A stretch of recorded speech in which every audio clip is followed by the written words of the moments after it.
Nézer, jusqu'ici, le Seigneur nous a secourus. Amen. Nous disons gloire à Dieu. Gloire à Dieu, chers frères et sœurs. Nous disons Jésus est Seigneur. Jésus est Seigneur. Nous disons Dieu est grand. Dieu est grand. Et le Saint-Esprit est vivant, n'est-ce pas? Le Saint-Esprit est vivant. Nous sommes heureux d'être dans la présence de Dieu.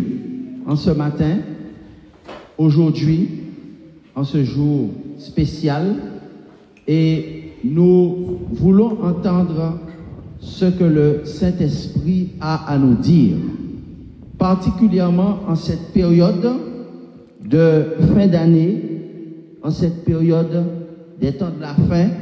Nous avons besoin d'entendre un message de la part du Seigneur. Amen. Aujourd'hui, nous allons voir un message très important de la part du Seigneur, dont le titre est « Vivre pour Christ ». Comment et pourquoi?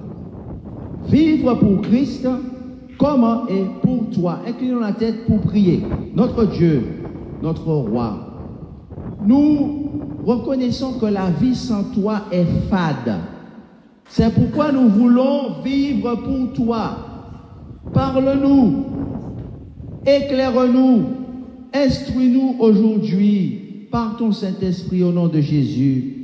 Amen. L'année 2024 se termine et une nouvelle année va commencer. Cher chrétien, tu dois faire le bilan de ta vie. Le moment est arrivé pour faire le bilan. La fin d'année, c'est un moment propice pour faire le bilan. N'est-ce pas? Les entreprises ne font-elles pas le bilan? Les gouvernements ne font-ils pas le bilan? Oui, la fin de l'année, c'est le moment des bilans. Qu'as-tu fait pour Christ durant cette année? Qu'as-tu réalisé pour Christ durant cette année? Car le Seigneur, en réalité, nous pose la question aujourd'hui, la question fondamentale à laquelle nous allons nous intéresser aujourd'hui, c'est pourquoi sommes-nous sur terre? Pourquoi avons-nous été créés? Pourquoi es-tu là? Il y a des gens, chers amis, qui ne se posent jamais cette question et qui ratent le but de leur vie sur terre. Parce que la vie sur terre a un but, n'est-ce pas? La vie sur terre a un but. Et ce n'est pas par hasard si l'un des termes les plus importants dans la Bible qui parle du péché, amartia, signifie rater le but. Donc, il ne s'agit pas de rater le but de sa vie, n'est-ce pas? Il faut savoir pourquoi nous sommes sur terre, parce que si nous ne savons pas pourquoi nous sommes sur terre, nous allons rater pas seulement rater le but, non? Nous allons rater le bus également, parce que c'est très désagréable de rater le bus. Quels sont ceux qui ont déjà raté le bus ici? Levez la main. Quels sont ceux qui ont raté l'avion? Levez la main. C'est l'une des choses les plus désagréables dans la vie d'un être humain. Lorsqu'on rate son bus, on va à l'école le matin et on rate son bus. Qu'est-ce qui risque de nous arriver? Eh bien, on va arriver en retard et on aura des problèmes, on va rater des cours importants. Mais quand on rate le bus du Seigneur, on n'arrive pas seulement en retard, mais on perd la vie éternelle. On échoue, c'est un échec. Et le Seigneur dit, je veux que vous soyez la tête et non la queue. Amen. Le Seigneur dit, je veux que vous puissiez réussir votre vie.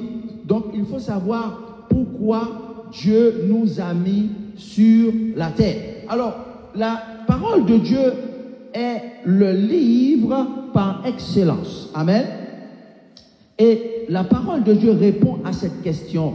Il y a des gens qui passent toute leur vie sans jamais savoir pourquoi elles sont là. Alors, lisons ensemble dans Romains chapitre 14 et le verset 7. dans l'épître aux Romains, dans le Nouveau Testament, au chapitre 14, et nous lisons au verset 7. La question qui nous préoccupe en cette fin d'année, c'est pourquoi le Seigneur nous a mis sur cette terre. Romains chapitre 14 et le verset 7, nous lisons ceci. En effet, nul ne vit pour lui-même et nul ne meurt pour lui-même. Nul ne vit pour lui-même. Donc pourquoi le Seigneur nous a mis sur terre? C'est pour vivre pour lui. Amen. Au verset 8, nous lisons, car si nous vivons pour le Seigneur.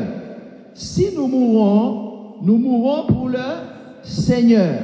Soit donc que nous vivions, soit que nous mourions, nous sommes au Seigneur. Amen. Et ce verset-là fait écho à l'un de mes versets préférés, qui est... Ah, je vois qu'il y en a qui ne me connaissent pas bien. L'un de mes versets préférés, peut-être que c'est mon verset préféré, c'est 1 Corinthiens chapitre 10 et le verset 31, que tout le monde connaît. Il dit, soit donc que vous mangiez, soit donc que vous buviez, soit donc que vous fassiez quelque autre chose, faites tout pour la gloire de Dieu. Amen. Et ce verset fait écho à un autre verset qui est le message du premier ange d'Apocalypse 14, qui est très important pour nous, qui dit, craignez Dieu et donnez-lui gloire, car l'heure de son jugement est venue. Dieu est le seul qui mérite la gloire, n'est-ce pas? Il mérite la gloire parce qu'il est exceptionnel, il est le créateur, mais il est aussi le sauveur et le Seigneur. Donc, chers amis, pourquoi est-ce que le Seigneur nous a mis sur terre? La réponse est, c'est pour vivre pour lui. Romains chapitre 14 au verset 7. Nous venons de lire qu'il dit, en effet, nul ne vit pour lui-même. On ne vit pas pour soi-même. On ne vit pas pour soi-même, n'est-ce pas? Le chant dit, oui, prends tout, Seigneur. Qu'est-ce que le chant dit? Oui, prends tout, Seigneur. Je ne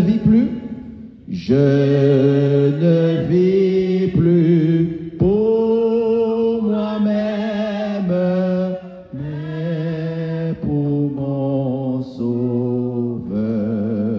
Amen. Car le Seigneur nous a mis sur cette terre pour un but, un objectif bien précis, c'est vivre pour lui en faisant sa volonté. Amen. L'avons-nous fait durant cette année ou avons-nous vécu pour nous seulement? Voilà la question que chaque Français, chaque Américain, chaque Haïtien, chaque Français martiniquais, chaque Guadeloupéen, chaque Guyanais, chaque Congolais, chaque Rwandais, chaque Ivoirien, n'est-ce pas? Chaque Gabonais, chaque Congolais, chaque être humain doit se poser en cette fin d'année 2024. La question c'est, qu'avons-nous fait cette année? As-tu vécu pour toi seulement ou as-tu vécu pour le Seigneur Jésus-Christ? Voilà la question que le Seigneur te pose ce matin, mais la bonne nouvelle, c'est que si tu n'as pas vécu pour Jésus-Christ, eh bien ça l'a attristé, mais la bonne nouvelle, c'est que le Seigneur Jésus te donne encore une deuxième chance. Amen.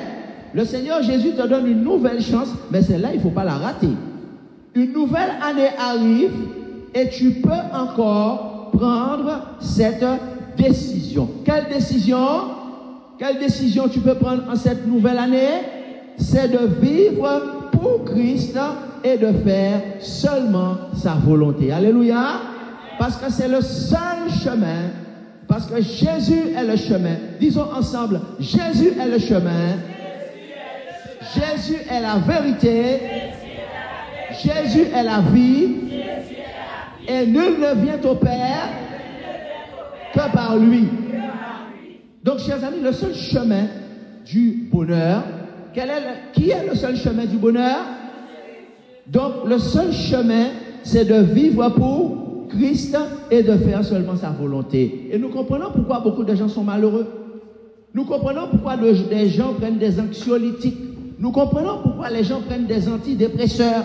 Nous comprenons pourquoi le taux de maladie mentale est si élevé dans notre pays. Nous comprenons pourquoi le taux de dépression nerveuse, le taux de tristesse, de morosité, on parle de morosité ambiante, un chanteur très connu parle de la génération désenchantée. Mais pourquoi? Parce qu'on n'a pas enseigné à la jeunesse la réalité de la vie. On vit dans un monde virtuel. Hello, hello. Hello, hello. Est-ce qu'il y a quelqu'un qui m'écoute? Est-ce qu'il y a quelqu'un qui m'écoute là? On vit dans un monde virtuel. On vit dans un monde numérique.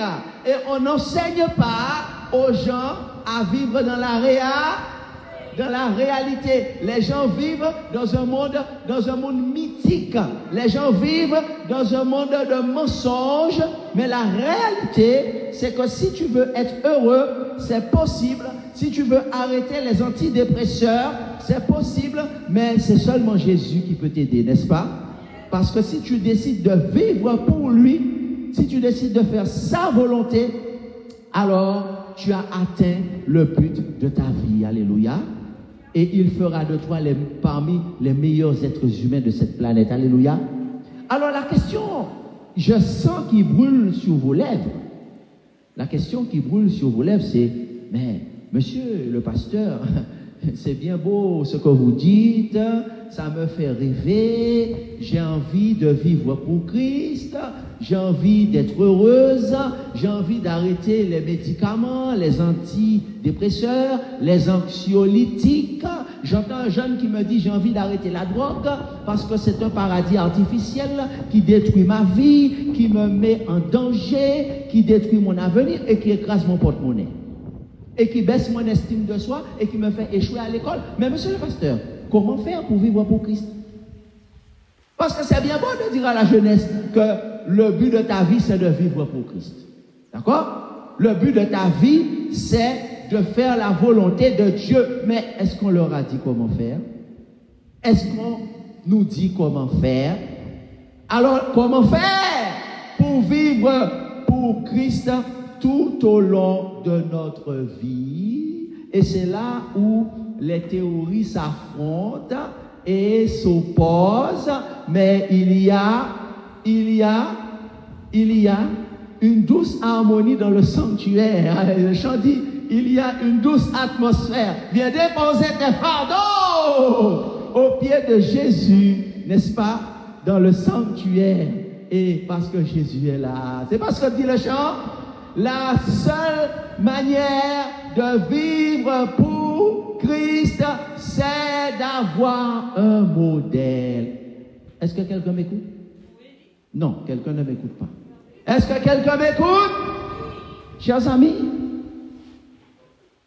lorsque tout le monde a admiré et a dit que c'était le meilleur joueur de basketball de tous les temps, il s'appelle Michael Jordan. Et toutes les générations confondues l'admirent. Mais est-ce que quelqu'un s'est posé la question pourquoi Michael Jordan a été le meilleur parmi les meilleurs et que jusqu'à aujourd'hui on a du mal à jouer comme lui? Moi je me suis posé la question parce que je suis quelqu'un qui aime voir le basketball. Et j'ai fait des recherches sur Michael Jordan et vous savez ce que j'ai découvert? J'ai découvert que Michael Jordan avait du talent, mais en réalité, beaucoup de joueurs avaient autant de talent que lui à son époque et même aujourd'hui. Alors pourquoi Michael Jordan les a supplantés? Pourquoi Michael Jordan les a dépassés? Voici la question. Et j'ai découvert des vidéos sur Michael Jordan entre 20 ans et 23 ans. Vous savez c'était quoi son activité préférée? Michael Jordan se déplaçait aux États-Unis et il allait voir les meilleurs joueurs de basket de sa génération. Et il les interviewait, il leur posait des questions, pourquoi ils sont meilleurs que les autres? Quel genre d'entraînement ils ont? Quel genre de régime alimentaire ils ont? Comment ils font? Quelle est leur tactique de jeu? Alors maintenant, on comprend pourquoi, après avoir interviewé les meilleurs joueurs de sa génération et les meilleurs joueurs des générations précédentes, qu'est-ce qu'il a fait d'après vous? Il a tout simplement suivi leur exemple. Et après, tout le monde pense qu'il est un génie parce qu'il est né un génie fort. Il est très intelligent et il est un bon imitateur. Et le secret pour la jeunesse, c'est que si tu veux faire partie des meilleurs êtres humains, si tu veux être parmi les meilleurs, il faut interviewer le meilleur. Et qui est le meilleur? Mais c'est Jésus-Christ, bien sûr. En réalité, comment vivre pour Jésus? Eh bien, tout simplement, il faut imiter Jésus. Amen. Beaucoup de gens se trompent d'objectifs et disent aux jeunes que pour être parmi les meilleurs, n'est-ce pas, il faut suivre la religion. Chers amis, Jésus est notre exemple. Jésus est notre modèle. Et pour être heureux, il faut vivre comme Jésus. Et quel exemple que Jésus nous a laissé? Quel exemple Jésus nous a laissé? Comment vivre pour Jésus-Christ? Alors, il faut regarder ce que Jésus faisait. Que faisait Jésus, notre exemple, lorsqu'il était sur terre?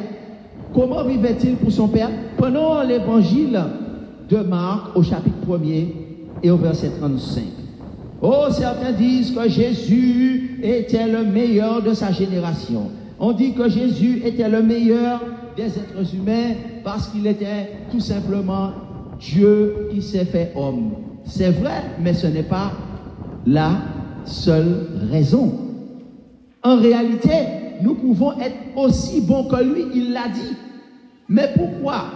Parce qu'il faut limiter, il faut faire comme lui. Alors quel est le secret du succès de Jésus pour vivre pour son Père?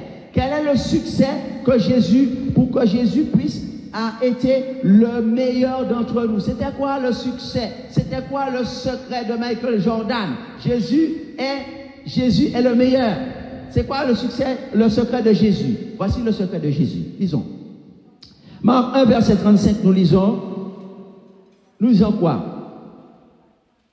Dès le matin, vers le matin, pendant qu'il faisait encore très sombre, n'est-ce pas? Qu'est-ce qu'il a fait? Il se leva et il sortit pour aller où ça? Il ne restait pas dans sa chambre, pour aller dans un lieu désert où il pria. Lisons ensemble, chers amis, les versets avant. Lisons au verset 29. En sortant de la synagogue, les disciples et Jésus se rendirent avec Jacques et Jean à la maison de Simon et André. La belle-mère de Simon était couchée, ayant la fièvre. Aussitôt on parla d'elle à Jésus. S'étant approché, Jésus la fit lever en lui prenant la main. Et à l'instant, qu'est-ce qui s'est passé? La fièvre la quitta, puis elle les servit. Verset 32. Le soir, voici une journée, voici un emploi du temps de Jésus. Jésus est sorti de l'église après un service et on l'a appelé, il a été prié pour une personne âgée qui avait la fièvre. Deuxième point dans son emploi du temps. Au verset 32, le soir, après le coucher du soleil, qu'est-ce que Jésus a fait? On lui amena tous les malades et les démoniaques. Et toute la ville était rassemblée devant sa porte.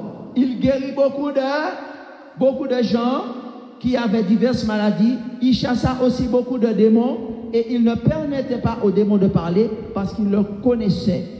Vers le matin, pendant qu'il faisait sombre, très sombre, il se leva et sortit pour aller dans un lieu désert où il pria. Simon et ceux qui étaient avec lui se mirent à sa recherche. Chers amis, Jésus, le secret de Jésus pour être le meilleur. Il y a des hommes qui ont été bons sur terre, pas vrai? Il y a des hommes qui ont fait de belles choses sur terre. Il y a des hommes qui ont fait du bien sur terre, mais personne n'a égalé Jésus. Vrai ou faux? Et voici le secret. Le secret, c'est que Jésus, il savait se faire violence. Oh, chers amis, c'est au petit matin que le drap est le plus chaud, n'est-ce pas? Alors, quand si vous êtes marié, c'est encore plus difficile de se lever parce que vous avez l'épouse qui se colle sur vous là, hein, et puis la chaleur de son corps là, ça vous fait dormir, pas vrai? Mais Jésus, lui, alors qu'il faisait sombre, Jésus se fait violence, il a sommeil, il a encore envie de dormir, mais il a besoin de puissance. Il a besoin de puissance. Il a besoin de la force pour pouvoir affronter quoi? Les tentations, pour pouvoir guérir les malades, pour pouvoir chasser les démons et pour pouvoir accomplir, vivre pour son Père. Donc Jésus, il se fait violence. Voilà pourquoi dans le psaume 50, il est écrit: rassemblez-moi, mes fidèles, ceux qui ont fait alliance avec moi par le sacrifice. Jésus savait sortir de sa zone de confort. Jésus savait faire des sacrifices. Non pas tuer un agneau, non pas offrir une colombe. Ce n'est pas de cela qu'il parle dans le psaume 50, mais il parle de faire des sacrifices pour Dieu. Il parle de sortir de sa zone de confort pour pouvoir recevoir la puissance d'en haut. Et je dis amen à cela. En effet, chers amis, dans Marc chapitre 1er, on voit l'emploi du temps de Jésus. On voit que Jésus commence sa journée avant même que le soleil se lève. Et remarquez bien qu'aujourd'hui, beaucoup de gens se croient plus royalistes que le roi. Hello, hello! Qui est Jésus? Jésus, c'est le roi des rois. Dis Jésus, c'est le roi des rois. Jésus, c'est roi, Jésus, c'est roi de gloire. Jésus est roi, Jésus est roi. N'est-ce pas? Jésus, c'est le roi des rois. Et pourtant, il y en a qui sont plus royalistes que le roi. Qu'est-ce que ça veut dire? Il y en a qui disent, mais à quoi ça sert d'aller prier dans un lieu désert? Je peux bien rester chez moi et prier. Ah bon? À quoi ça sert d'aller de nous assembler pour la prière, d'aller dans le lieu avec les frères et sœurs pour la prière? Je peux bien rester dans ma chambre et prier. Chers amis, si Jésus, notre exemple, à quoi ça sert d'aller sur la montagne pour prier? C'est quoi cette pratique bizarre? C'est quoi cette pratique étrange d'aller sur la montagne pour prier? Je peux bien rester dans mon salon et prier.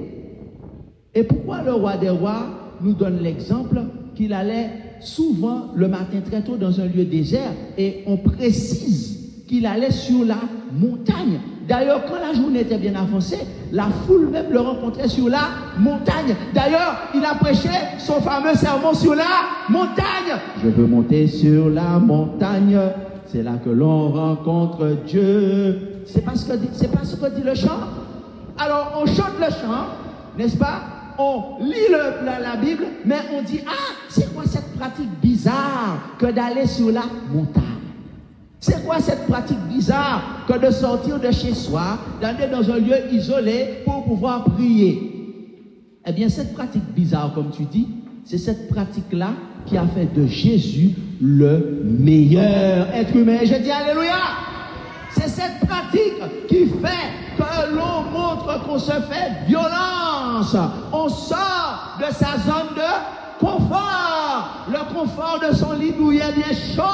On sort de sa maison confortable où on est tenté de regarder les réseaux sociaux, où on est tenté d'aller manger trop. On mange trop dans cette génération. Où on est tenté de regarder des YouTube.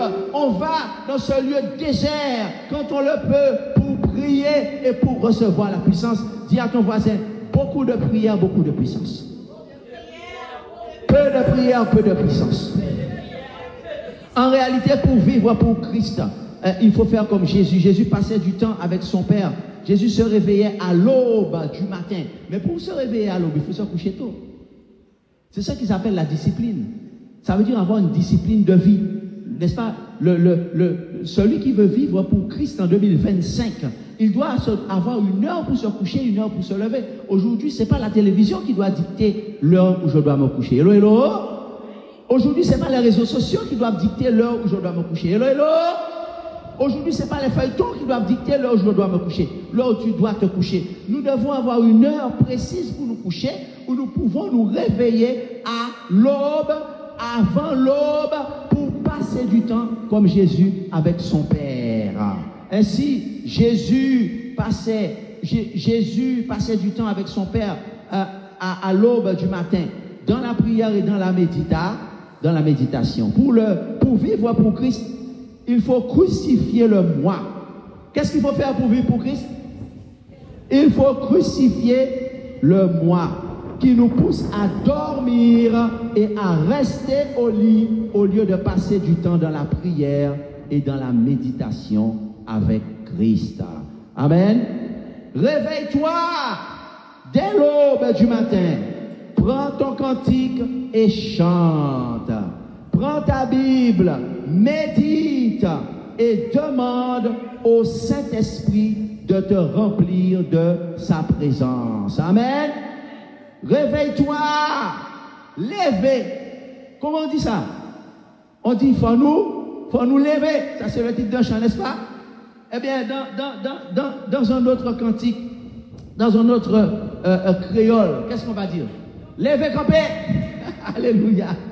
Ah ouais, créole parler, créole. Levez campé.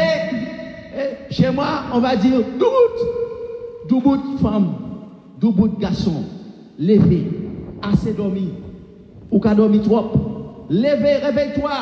Dès l'aube, demande au Saint-Esprit de te remplir de sa présence. Lisons toujours dans la lettre aux Romains au chapitre 8 et au verset 9. Comment vivre pour Dieu? Comment vivre pour Dieu? Romains chapitre 8 et le verset 9. Pour vous, au verset 8, à partir du verset 8, or ceux qui vivent selon la chair ne sauraient plaire à Dieu. Pour vous, vous ne vivez pas selon la chair, mais selon l'esprit. Si du moins l'esprit de Dieu habite en vous. Si quelqu'un n'a pas l'esprit de Christ, il ne lui appartient pas. La parole de Dieu nous déclare l'importance du baptême du Saint-Esprit. Nous avons dit que nous devons prier comme les apôtres dans la chambre haute pour obtenir le baptême du Saint-Esprit. Parce que lorsque le Saint-Esprit va habiter en nous, qu'est-ce que l'apôtre Paul dit dans Romains chapitre 8 et le verset 9? Il dit que nous allons vivre selon l'Esprit. Alors regardez bien, si c'est quoi? Si c'est la condition, n'est-ce pas? Il dit, ne vivez pas selon la chair, mais selon l'Esprit. Donc on vit pour qui? Pour Christ ou pour l'Esprit de Christ. Si du moins l'Esprit habite en vous. Si l'Esprit n'habite pas en nous, est-ce qu'on peut vivre pour Christ? Non. Parce qu'il continue, il dit, si quelqu'un n'a pas l'Esprit de Christ, il ne lui... Si quelqu'un n'est pas baptisé du Saint-Esprit, il n'appartient pas à... Si nous pas baptisés du Saint-Esprit, nous pas appartiennent à Christ. C'est pourquoi c'est important que nous cherchions le baptême du Saint-Esprit, que nous puissions prier pour avoir le baptême du Saint-Esprit. Et peut-être si ce n'est pas ton cas, il faut prier avant 2025 pour que le Seigneur te donne le Saint-Esprit qu'il rentre en toi avant l'année 2025. Amen. Afin que tu puisses marcher selon le Saint-Esprit et vivre pour Christ, et le Saint-Esprit te remplira de sa présence. Afin que ta lampe soit toujours allumée, afin que ta lampe ait toujours de l'huile et reste allumée. L'huile symbolise dans la Bible le Saint-Esprit, et la lumière représente également Jésus-Christ et le Saint-Esprit. Afin que tu aies toujours de l'huile et que le monde et que tu sois allumé pour le monde, parce que pour le monde que nous aurons à rencontrer durant la journée. Amen. Afin que ta lumière brille et brille encore. En méditant la parole de Dieu, le Saint-Esprit va t'éclairer et t'instruire pour résister à la tentation. Quand tu te lèves le matin, la première chose que tu fais, c'est quoi? C'est aller regarder les messages sur WhatsApp? C'est aller consulter Instagram? C'est aller regarder des YouTube? Non, cher ami. Si tu veux vivre pour Christ et non pas pour toi-même, la première chose que tu fais en te réveillant, on a dit, c'est prier ton Père qui est aux cieux, mais aussi méditer quoi? La parole de Dieu. Le Saint-Esprit va t'éclairer et t'instruire pour résister à la tentation et au piège que Satan va mettre sur ton chemin. Amen. Donc, cher ami, en réalité, tu pourras trouver des provisions pour faire face aux défis de la vie, car nous sommes en guerre. Nous sommes en guerre. Et nous n'avons pas à lutter, dit la Bible, contre la chair et le sang, mais contre les esprits méchants dans les lieux célestes. Donc, lorsque nous passons du temps dans la prière et dans la méditation dès l'aube du matin, comme Jésus, le Saint-Esprit va nous remplir de sa présence et nous pourrons remporter la victoire contre les esprits méchants. Amen. Donc nous comprenons pourquoi parfois nous ne remportons pas la victoire sur les esprits méchants. Pourquoi beaucoup de personnes sont dominées par les esprits méchants. C'est parce qu'elles ne suivent pas l'exemple du meilleur d'entre nous qui était qui? Qui était le Christ. En effet, chers amis, comment vivre pour Christ? Voici la question qui nous préoccupe en cette fin d'année 2024. Nous avons dit que Jésus, dès l'aube du matin, se levait et allait dans un lieu désert pour prier, aller dans la présence de son Père. Mais il y a une autre recommandation, il y a un autre exemple que Jésus nous a laissé. Si je m'adresse à un jeune qui m'écoute là sur les réseaux sociaux, et je lui dis, mais comment vivre pour Christ? Il va dire, mais le monde est dangereux et je dois être très musclé, je dois aller à la salle, pousser 150 kilos, en développé couché, en squat, pour vivre pour Christ. C'est cet exemple que Jésus m'a laissé? Dites-moi si c'est cet exemple que Jésus m'a laissé. Chers amis, il n'y a pas de mal à faire de l'exercice physique. Mais attention, Jésus est mon exemple. Et la Bible dit que Jésus n'avait rien pour attirer le regard. À partir du moment où je fais de l'exercice physique et que je commence à attirer le regard, il y a un problème. Il y a un problème, chers amis. Parce que la parole de Dieu nous dit que Jésus n'avait rien pour attirer le regard. Et j'ai appris en écoutant les médecins, ceux qui sont spécialistes du corps humain, dire que faire du sport c'est bien, mais faire trop de sport est nocif pour la santé. Les médecins ont découvert que quand on fait trop de sport, on vieillit prématurément, on abîme ses os, on peut même provoquer des maladies. On affaiblit son système immunitaire et on est plus vulnérable. C'est pourquoi il y a beaucoup de gens qui sont très musclés et qui meurent prématurément. Avec des arrêts cardiaques, des AVC, etc. Les gens qui font de la lutte, par exemple, qui font du catch, il y en a beaucoup qui n'ont pas atteint 50 ans. Parce que faire trop de sport est nocif pour la santé. Donc le deuxième conseil, Jésus n'allait pas à la salle tous les jours, tous les 2 jours, non. Qu'est-ce que Jésus faisait pour vivre pour son Père? La réponse se trouve dans Luc chapitre 8 et le verset 1er. Et voilà ce que Jésus nous demande d'imiter. Luc chapitre 1 et le verset 1er. Jésus est notre exemple. Qu'est-ce que Jésus faisait pour vivre pour son Père? Ensuite, Jésus allait de ville en ville et de village en village prêcher. Amen.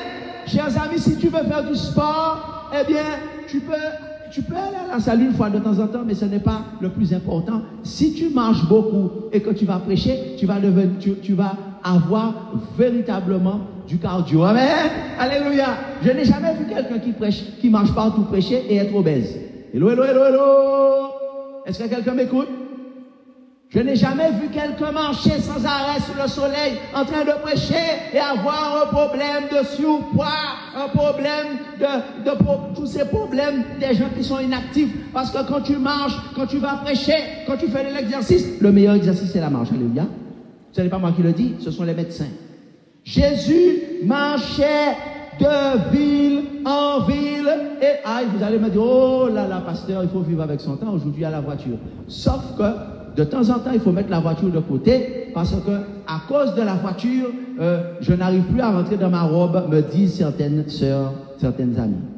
Je n'arrive plus à rentrer dans ma robe. La robe que j'avais ne me sert plus. Aujourd'hui, je ne comprends pas comment je suis devenu. Aujourd'hui, le médecin me dit qu'il faut faire attention. Le médecin te dit la tension artérielle est montée, le sucre est monté, toute espèce de maladie qui a monté. En Guyane, on dit toute bête qui a monté, tout bagage qui a monté en Haïti, tout butin qui a monté en Guadeloupe. Mais la réalité, c'est que si tu prends tes pieds et que tu passes de ville en ville, de quartier en quartier, de village en village, tu auras la bonne santé de Jésus. Amen. Voici la prescription du docteur Jésus. Alléluia. Le meilleur docteur. Voici la prescription du docteur Saint-Esprit. Jésus passait de village en village, de ville en ville. Faisait quoi? Influenceur? Non. Jésus ne se faisait pas voir, ne faisait pas remarquer. Mais Jésus prêchait pour sauver les âmes perdues. Et il prêchait quoi? L'évangile. La définition de l'évangile varie en fonction des endroits, des philosophies. Mais Jésus dit, il y a un seul évangile. Luc 8, verset 1. Jésus annonçait l'évangile du royaume des cieux. Amen. L'évangile du royaume de Dieu. Ça veut dire quoi l'évangile? Ça veut dire que le royaume de Satan a perdu. Amen. Satan a été vaincu parce que le Fils de Dieu est incarné. Il est venu sur terre. Il est une menace pour Satan. Et il a vaincu Satan pendant sa vie. Il est mort sur la croix. Et ainsi, il est devenu le vainqueur. Amen. Donc, la bonne nouvelle du royaume, c'est que désormais, nous ne sommes plus obligés d'être esclaves des addictions. Addiction à l'alcool, addiction à la masturbation, addiction à la pornographie, addiction au sexe, addiction à l'argent, addiction à la violence, addiction aux jeux vidéo, addiction aux réseaux sociaux, addiction aux idoles de ce monde. Mais Jésus nous libère parce que dans son royaume, il nous donne la liberté. Amen.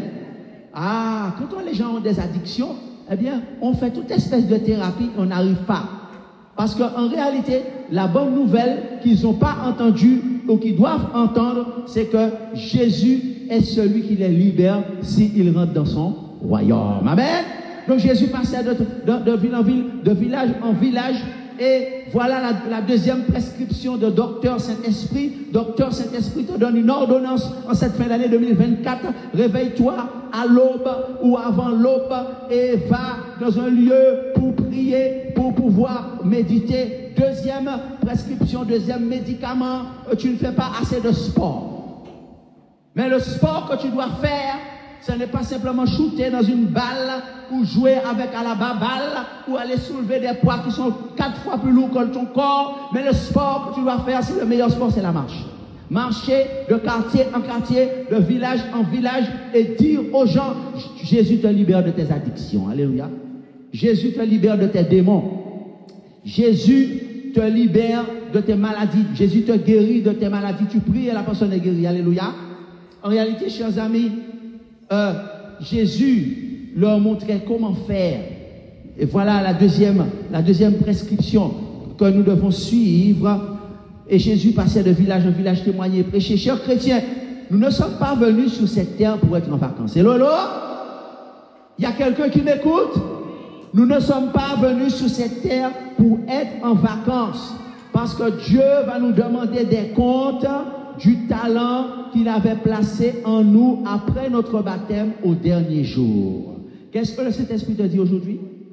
Dieu va nous demander des comptes du talent qu'il avait mis en nous après notre baptême. N'est-ce pas? Ok, in English, there is a day where we have to answer the way we have used God's talent, the talents that God gave us. Il y a un jour où nous aurons à répondre des talents que Dieu nous a donnés et qu'est-ce que nous en avons fait après notre baptême. N'est-ce pas? Parce que Dieu veut que le maximum de personnes soient délivrées de Satan, délivrées des addictions. Nous sommes en mission sur cette terre. Dis à ton voisin, tu es en mission. Nous sommes en mission sur cette terre. Est-ce que nous avons conscience de cela? Nous sommes en mission et sur cette terre comme Jésus. Il ne faut pas oublier ça, chers amis. Voilà le but de notre vie. Partout où nous passons, nous devons témoigner. C'est quoi quelqu'un qui est en mission? Nous devons témoigner, parler. Comment on témoigne? Alors, un petit cours rapide. C'est quoi le témoignage? Premièrement, parler de l'amour de Jésus aux gens que nous rencontrons, dire aux gens que Jésus les aime, qu'ils doivent l'accepter comme leur sauveur et Seigneur. C'est quoi le témoignage? Est-ce qu'on a besoin de faire 5 ans de théologie pour être un témoin? Non. Tout le monde est un témoin. Premièrement, tu parles de l'amour de Jésus pour la personne. D'accord? Tu dis à la personne comment Jésus l'aime. Et deuxièmement, tu poses la question à la personne, as-tu accepté Jésus comme ton sauveur et comme ton Seigneur? Alors, il faut dire aux gens, troisièmement, que Jésus revient et est-ce qu'ils sont prêts pour sa venue? Est-ce qu'on a besoin de faire 6 semaines de cours pour faire ça? Est-ce qu'on a besoin d'être pasteur pour faire ça? Est-ce qu'on a besoin d'être diacre pour faire ça? Est-ce qu'on a besoin d'être ancien d'église pour faire ça? Non, tout le monde peut le faire. Amen? Tout le monde doit le faire. Dire aux gens que Jésus revient. Et est-ce qu'ils sont prêts? Tu n'as pas peur de parler aux autres, n'est-ce pas? De matchs de football, n'est-ce pas? Tu n'as pas peur de parler aux autres d'un film que tu regardes. Mais tu as peur de parler de Jésus aux autres. Tu n'as pas peur de parler à Jésus de ballon d'or, aux autres de ballon d'or. Tu n'as pas peur de dire que tu préfères que tel joueur aurait dû avoir le ballon d'or, tel joueur méritait mieux le ballon d'or que tel autre joueur. Tu parles de ça toute la journée, mais quand est-ce que tu parles de Jésus aux autres? En réalité, nous oublions que nous aurons des comptes à rendre à Dieu. Parce que Jésus a déclaré que si tu as peur de parler de Jésus aux autres, eh bien, Jésus a dit que celui qui aura honte de moi, j'aurai aussi honte de lui devant mon Père. N'oublions pas que Jésus a dit, celui qui a honte de moi, j'aurai honte de lui aussi devant mon Père. Toute sa vie, Jésus était en mission. Dis à ton voisin, toute sa vie, Jésus était en mission. C'est ça, vivre pour Christ. Cher ami, si tu ne sais pas faire une étude biblique, tu peux dire à la personne que Dieu va mettre sur ton chemin. Tu sais, Jésus t'aime. Tu sais, Jésus est mort pour te donner la vie éternelle. Mais pour que tu puisses avoir la vie en Jésus-Christ, tu dois t'abandonner. Pourquoi tu dois avoir la vie en Jésus-Christ, n'est-ce pas? La vie abondante en Jésus-Christ, tu dois l'accepter comme ton sauveur et comme ton Seigneur. L'avez-vous fait? Amen. Même si tu ne sais pas faire une étude biblique, mais tu peux dire ça aux gens. Ça, c'est une étude biblique. Et après, le pasteur va venir faire le reste. Après, un frère qui sait faire une étude va venir faire le reste. Mais toi, tu as fait le premier pas. Tu as fait le premier contact. En effet, le moment est arrivé, n'est-ce pas? Le moment. Sinon, alors, le moment est arrivé car le voleur vient pour égorger, dérober et détruire. Le voleur, c'est Satan. C'est le projet de Satan pour votre vie. Pour que ce projet n'aboutisse pas dans votre vie, vous devez accepter. Tu dis à la personne, le projet de Satan, c'est de voler tes bénédictions, te dérober, n'est-ce pas, et te détruire. Le projet de Satan, c'est voler ton mariage. Le projet de Satan, c'est voler tes enfants, voler ton travail, voler ton bonheur, voler ta paix. Mais aujourd'hui, si tu acceptes Jésus comme ton sauveur et Seigneur, c'est-à-dire comme le seul maître de ta vie, eh bien, Jésus va te donner le bonheur et la vie éternelle. Amen. Car Jésus vient pour te donner la vie en abondance. Tu peux dire ça aux gens qui sont autour de toi. Voilà pourquoi tu es sur terre. Voilà le but pour lequel aujourd'hui ce message est filmé. Il n'est pas filmé par un journaliste. Il n'est pas filmé par un reporter. Il est filmé par les anges qui, comme preuve que Dieu, le Saint-Esprit, a parlé à l'humanité pour dire quel est le but de notre vie sur terre. En réalité, chers amis, Jésus vient pour te donner la vie en abondance. Voilà comment nous devons évangéliser. Voilà comment nous devons évangéliser. Oublions la religion. Oublions la religion. Car la religion, la seule que Dieu connaisse, c'est la religion pure et sincère, c'est de s'occuper des veuves et des orphelins. Jacques 1, verset 27. La seule religion que Dieu connaît, que Dieu reconnaît, c'est quand quelqu'un s'occupe des veuves, quand quelqu'un s'occupe des orphelins, quand quelqu'un aide ceux qui sont veuves et orphelins. C'est ça la religion. Pour Jésus, il n'y en a pas d'autre. Donc oublie la religion. Mais fais ce que Jésus te demande. C'est-à-dire, premièrement, si tu as compris le but de ta vie, c'est vivre pour Christ. Amen. Passer du temps dans la prière dès l'aube du matin, en méditant la parole de Dieu. Deuxièmement, faire du sport spirituel. C'est pas ce que les médecins disent, mais le médecin des médecins, qui est le Saint-Esprit, te dit, le meilleur sport, c'est marcher de ville en village, de quartier en quartier, pour pouvoir, non pas avec ton jogging et ton t-shirt, et dire, waouh, j'ai bien transpiré aujourd'hui, j'ai brûlé des calories, et comme ça, je serai en forme. Non! Tu es bien habillé et tu transpires, mais c'est pour dire aux gens, as-tu accepté Jésus comme ton sauveur et Seigneur en prêchant la bonne nouvelle du royaume? Alors tu auras atteint le but de ta vie et tu seras heureux et heureuse. Amen. C'est pourquoi si c'est ton désir, je te demande de lever la main avec moi, je vais prier pour toi. Si tu veux dire, je n'ai pas vécu pour Christ en 2024, mais Dieu me donne une deuxième chance et je veux en 2025 vivre pour Christ. Seigneur éternel, tu as vu les mains qui sont levées dans cette salle et dans le net, à travers le monde entier, des mains se lèvent pour dire, Seigneur Jésus, je n'ai pas vécu pour toi en 2024, mais alors que 2024 se termine, en fin 2024 et 2025, je veux vivre pour toi et faire ta volonté. Seigneur, entends leurs cris et aide-les à obéir afin qu'ils aient la vie éternelle lors de l'examen final au nom de Jésus. Amen. Nous allons chanter ce chant que nous connaissons, que nous avons chanté. Alors nous allons prendre le 495, la voix du Seigneur m'appelle, qui me dit de le suivre. Je réponds, Sauveur fidèle, me voici. Ah, je veux te suivre, je veux te suivre, je veux faire comme toi, je veux t'imiter pour vivre pour Christ. La voix du Seigneur m'appelle, prends ta croix et viens suis-moi.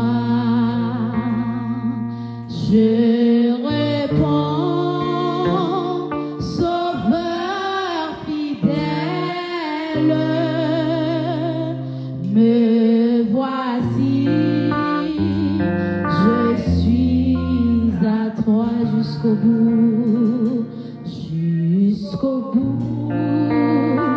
Je veux te suivre dans les bons, les mauvais jours. À toi pour mourir et vivre. À toi Jésus pour toujours. Et le chemin du calvaire est étroit, t'es périlleux. C'est un chemin solitaire,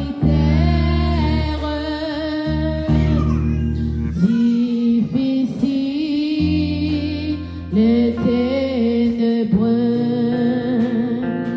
Jusqu'au bout, je veux te suivre dans les bons, les mauvais jours. À toi pour mourir et vivre. À toi Jésus pour toujours. Il faut qu'il t'aime,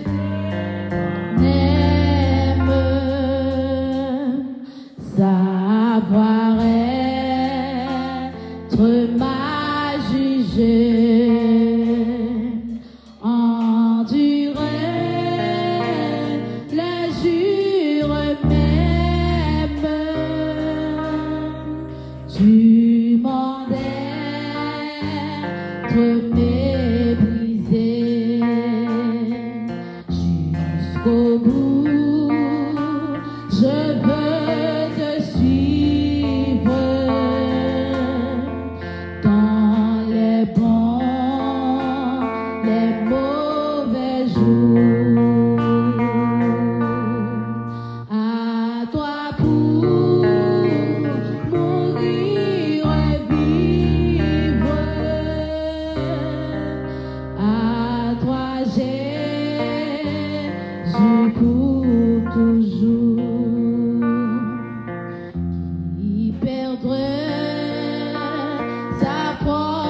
Merci Jésus pour cet exemple magnifique, cet exemple irréprochable que tu nous as laissé. Tu es indiscutablement le meilleur d'entre nous. Plus fort que le Michael Jordan du basket. Le plus fort dans le jeu de cette vie. Nous voulons, Seigneur, te ressembler. Nous voulons faire comme toi, toi qui étais en mission sur cette terre et qui a vécu chaque seconde de ta vie comme un missionnaire. Nous voulons faire comme toi, Seigneur. Nous voulons être approuvés par toi en cette fin d'année 2024. Nous voulons te ressembler et ainsi accomplir le but pour lequel nous sommes sur terre et t'aider à sauver des millions d'âmes qui sont perdues et les sauver des griffes du méchant Satan et les sauver pour le royaume de Dieu. C'est là ma prière pour vous et pour moi. Amen. Jésus donne grâce et gloire pour le suivre pas à pas. Avec lui, joie et victoire, paix et bonheur ici-bas. Jusqu'au bout, je veux te suivre dans les bons, les mauvais jours. À toi pour mourir et vivre. À toi Jésus pour toujours. Amen. Levons-nous. Que l'Éternel te bénisse et te protège. Que l'Éternel te regarde, oh, avec bonté, et qu'il te fasse grâce, et qu'il te fasse grâce. Que l'Éternel veille sur toi et t'accorde sa paix. Qu'il te fasse et qu'il te fasse grâce, et qu'il te fasse grâce. Que l'Éternel veille sur